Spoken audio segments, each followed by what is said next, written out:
मित्रांनो, या ठिकाणी शेवटी हिशोब हा आपल्या कर्माचा होतो आणि आपल्या वागणुकीचा होतो. महाराष्ट्राच्या राजकारणामध्ये लागलेली कीड आपण त्याला म्हणतो ते उद्धव ठाकरे.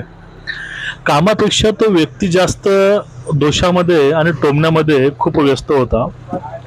याचीच परिणिती म्हणा किंवा याचाच परिपाक म्हणून जनतेने त्यांना 2024 मध्ये त्यांची जागा दाखवली आणि त्यानंतर ज्या गोष्टी व्हायला पाहिजे राजकारणामध्ये, आत्मपरीक्षण असेल किंवा आपण कुठे चुकलो या गोष्टी पाहणं असेल, याकडे हा व्यक्ती कुठल्याच वेळी लक्ष न देता तो व्यक्ती हा नेहमी टोमण्यामध्ये आणि दोषामध्ये हा बिझी असतो.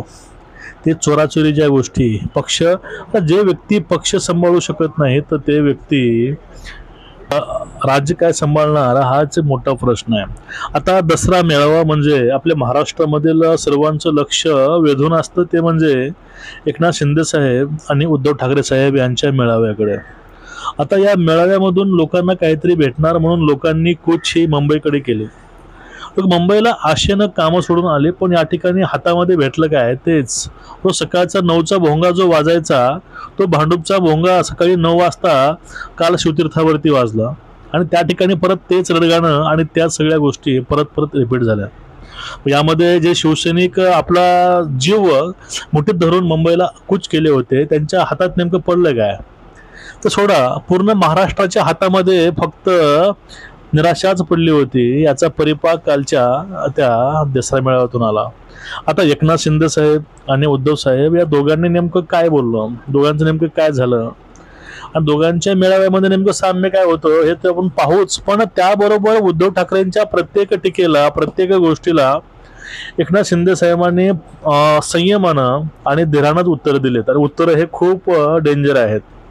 त्यामध्ये कटाप्पा म्हणजेच कट रचणारा पक्षप्रमुख, एखादा प्रमुख कसं आपलंच राज्य स्वराज्य कसं संपवतो हे मानलं. आणि त्यानंतर महत्त्वाचा मुद्दा होता तो म्हणजे की जे उद्धव ठाकरे साहेब आहेत, उद्धव ठाकरे साहेबांचा जो खोटारडेपणा आहे, रंगबदलूपणा आहे, तेही या ठिकाणी शिंदे साहेबांनी एक्सपोज केला आहे. तुम्ही हा व्हिडिओ पूर्णपर्यंत पाहत चला, तुम्हाला पूर्णपर्यंत दोघांचे आपण कट्स करून लावलेले आहेत, तुम्हाला ते पाहून खूप आनंद होईल. नमस्कार, रामकृष्ण हरी. मुख्यमंत्री पदासाठी, खुर्चीसाठी हे सगळं तुम्ही एका खुर्चीसाठी सगळं घालवलं, तुम्ही सगळं घालवलं. पक्षाचा प्रमुख, पक्षातले लोक संपवण्यासाठी कधी कारस्थान करतो. रामदास भाईंनी त्याची उदाहरणं सांगितली, मी पुन्हा ती सांगणार नाही. ह्याला संपव, त्याला संपव, त्याला संपव. हे पक्षप्रमुख नाहीत, हे कारस्थान करणारे कटप्रमुख आहेत, कटप्रमुख. एकत्र आलोय, एकत्र राहण्यासाठी असं उद्धव ठाकरे म्हणाले. राज ठाकरे यांच्या सोबतच्या युतीवर दसरा मेळाव्यातून उद्धव ठाकरे यांनी पुन्हा एकदा सकारात्मक प्रतिसाद दिलाय. काही जणांची अपेक्षा आहे की उद्धव ठाकरे पुढचा कार्यक्रम काय देणार. आणि आता कोण बोललं रे, उद्धव ठाकरे आणि राज ठाकरे एकत्र येणार का? अरे मग 5 जुलैला काय केलं होतं आम्ही? आणि तेव्हा मी बोललेलो आहे, आम्ही एकत्र आलोय ते एकत्र राहण्यासाठी. जिथे माझ्या मातृभाषेचा घात होत असेल तिथे मी मराठी माणसामध्ये फूट पडू देणार नाही. बाळासाहेबांची भगवी शाल पांघरलेल्या गाढवाचं चित्र पहिल्यांदाच पाहिलं अशा शब्दात उद्धव ठाकरेंनी एकनाथ शिंदे यांच्यावरती निशाणा साधला. पूरग्रस्तांसाठी शिंदेंनी दिलेल्या किटवरील फोटोंवरून ठाकरेंनी डिवचलं. यावर फोटोग्राफरला फोटोशिवाय दुसरं काय दिसणार असा पलटवार एकनाथ शिंदे यांनी केला.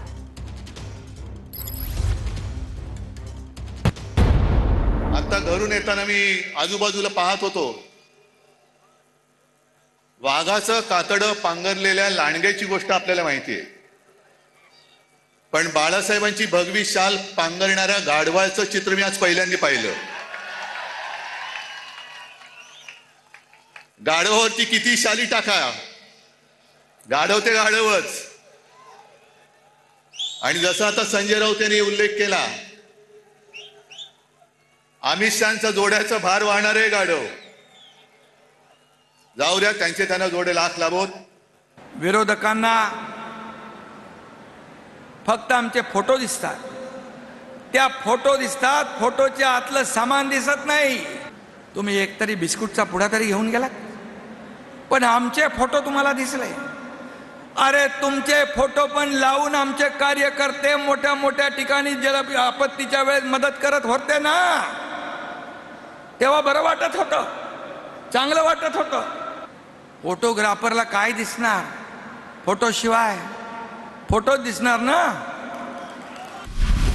काल परवाकडे झालेली जी cricket match Asia cup,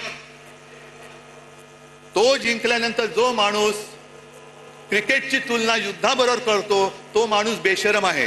cricket आणि पाकिस्तान बरोबर कशाला थोतांड केली तुम्ही? ऑपरेशन सिंदूर 26/11 हल्ला झाला आणि तुम्ही कुणाच्या तरी दबावाला बळी पडून पाकिस्तानवर हल्ला केला नाही, ही कबुली तुम्ही देताय.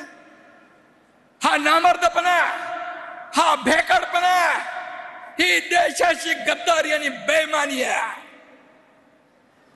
उलट बघा, मोदीजींनी पाकिस्तानला धडा शिकवला. कोणी आधी मध्ये यायचं नाही, आम्ही आणि पाकिस्तान बघून घेऊ, आणि ऑपरेशन सिंदूर अभी जारी है हे सांगणारा कोण? या देशाचा प्रधानमंत्री नरेंद्र मोदी. याचा आपल्याला अभिमान आहे. मग हे तुमचे जे केले चपाटे करतायत, हिंदू मुस्लिम, आम्ही जे सांगतोय परत मी त्याच्यावर ठाम आहे की हा देश जो स्वतःचा मानतो तो आमचा आहे. त्या सोफिया कुरेशी ज्यांना हे भाजपवाले पाकिस्तानांची आणि अतिरेक्यांची बहीण बोलले होते, की सोफिया कुरेशी आमची सगळ्यांची बहीण आहे, हे आमचं हिंदुत्व आहे. पण काहीतरी एक दिशा ठरवा, काहीतरी एक कुठे जायचं ते ठरवा. कारण एका बाजूला तुम्ही सोफिया कुरेशीला पाकिस्तानांची बहीण म्हणताय, अतिरेक्यांची बहीण म्हणताय, दुसऱ्या बाजूला बिल्किश बानोवरती अत्याचार करणाऱ्यांची तुम्ही स्वागत करून मिरवणूक काढताय, आणि त्याच वेळेला मोदी सांगतायत की मुस्लिम महिलांकडनं रक्षाबंधन करून घ्या. पाकिस्तानचे झेंडे फडकवता, दहशतवाद्यांना जे बॉम्बस्फोटचे आरोपी आहेत त्यांना तुमच्या प्रचारामध्ये फिरवता. बॉम्बस्फोटच्या आरोपींचे कबरी सजवता. हे हिंदुत्व आहे तुमचं? हे हिंदुत्व आहे का? हिंदुत्व काय टी शर्ट आहे का? घातला की सोडला की चढवला की हिंदुत्व झालं? अरे बाळासाहेबांचं जे हिंदुत्व आहे ते तुम्ही 19ला सोडलं, 2019ला सोडलं. जेव्हा काँग्रेसच्या जोकडामध्ये, काँग्रेसच्या दावणीला शिवसेना बांधली, तेव्हा तुम्ही हिंदुत्व सोडलं. आणि जे भाजपवाले आमच्या अंगावरती येत आहेत की ह्यानी मुंबई जिंकले तर खान महापौर होईल. अरे तुम्ही मुंबई जिंकू शकत नाही तर त्या अदानीच्या चरणावरती मुंबई तुम्ही समर्पयामी करून देऊन टाकाल. जानवं घालाल, शेंडी ठेवाल आणि अदानी नाम समर्पयामी.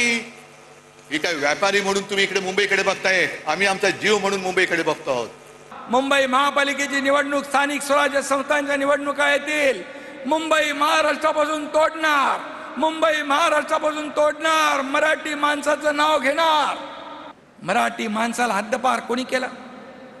कुणामुळे तो मुंबई बाहेर फेकला गेला? याला जबाबदार कोण? कधी आत्मपरीक्षण केलं?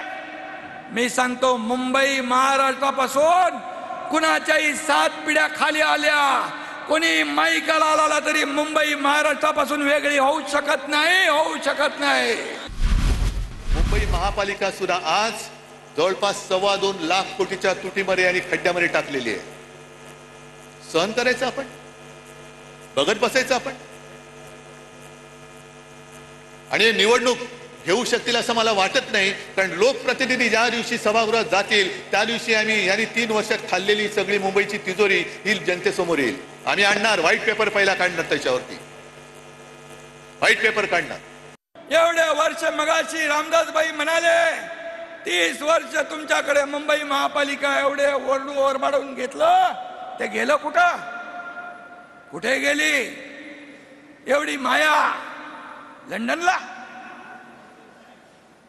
कुठे गेली? आणि आज महाराष्ट्र सरकारला मी इशारा देतोय की शेतकऱ्याची कर्जमुक्ती लवकर करा, शेतकऱ्याला 50,000 रुपये हेक्टरी लवकर जाहीर करा, नाहीतर मराठवाड्यामध्ये आम्ही रस्त्यावरती उतरल्याशिवाय राहणार नाही. राज्यभर आम्ही आंदोलन करू, मराठवाड्यामध्ये आम्ही सुद्धा लवकरात लवकर एक, जर यांनी जाहीर नाही केलं तर मोठा मोर्चा आपण खैरे साहेब अंबादास मोर्चा लावायचा. कसे देत नाही, शेतकऱ्याचा हक्क आहे आणि आंदोलन झालं पाहिजे. जिथे जिथे अन्याय दिसेल त्या अन्यायावरती वार करणं. आणि मी तर म्हणेन कार्यक्रम काय, ह्या ज्या काही तुम्हाला मी थोडक्यात गोष्टी सांगितल्या की देशात जे अंधभक्त झालेले आहेत त्या अंधभक्तांच्या डोळ्यावरची पट्टी काढणं आणि देशभक्ती खरी काय आहे, हिंदुत्व खरं काय आहे हे दाखवून देणं, हाच एक आपल्या याच्या पुढे कार्यक्रम. जीवनावश्यक वस्तू 26 प्रकारच्या जीवनावश्यक वस्तू त्यांना दिल्यात. अगदी गहू, तांदूळ, डाळ, साखर पासून माझ्या लाडक्या बहिणींना साड्यांपासून ब्लँकेट पासून सगळं दिलंय. तुम्ही एकतरी बिस्कुटचा पुडा तरी घेऊन गेलात, तेवढा तरी न्यायचा होता, तेवढी तरी दानत दाखवायची होती. इंडिया टुडेने सर्वे केलाय, तुमच्यापर्यंत आलाय? इंडिया टुडेने एक सर्वे केला की most popular CM across India. आता गेल्या 2-3 महिन्यातला सर्वे आहे, म्हणून मी त्याचं कागदच घेऊन आलेलो आहे. आपल्या वेळेला पहिल्या 5 मध्ये महाराष्ट्राचा मुख्यमंत्री येत होता. माझं कर्तृत्व नव्हतं, हे तुमचं सहाय्य होतं. महाराष्ट्राच्या जनतेचे कौतुक होतं, ते माझं नव्हतं. पण आज जो हा सर्वे झालेला आहे, आलेला आहे, त्याच्यामध्ये सगळ्यात पॉप्युलर उत्तर प्रदेशचे मुख्यमंत्री योगी, नंबर 1, 2 ममता, 3 चंद्रबाबू, 4 नितीश कुमार, त्याच्यानंतर स्टॅलिन, नंतर काय ते पिनारवी विजयन, मग रेवंथा रेड्डी, मोहन यादव, हेमंता विश्वकर्मा शर्मा आणि 10व्या याच्यावरती आमचे मुख्यमंत्री देवेंद्र फडणवीस. नशीब 10वे नाही तर फडणवीस म्हणून 20वे आले असते. कोणी आज भाषणामध्ये मुख्यमंत्री देवेंद्र फडणवीसांवर काही टीका केली, नंबरवर, लोकप्रियता नंबरवर. अरे त्यांचे तर वरून खाली आले, वरून खाली येताना नंबर लागला. तुम्ही मुख्यमंत्री असताना घरात बसून खालून वर नंबर आला तुमचा, ते विसरलात. कुणावर टीका करताना आणि किती वेळा रंग बदलणार, किती वेळा. मला वाटतं अशा प्रकारचा सरडा आयुष्यामध्ये मी कधी बघितला नाही, एवढ्या फास्ट रंग बदलणारा.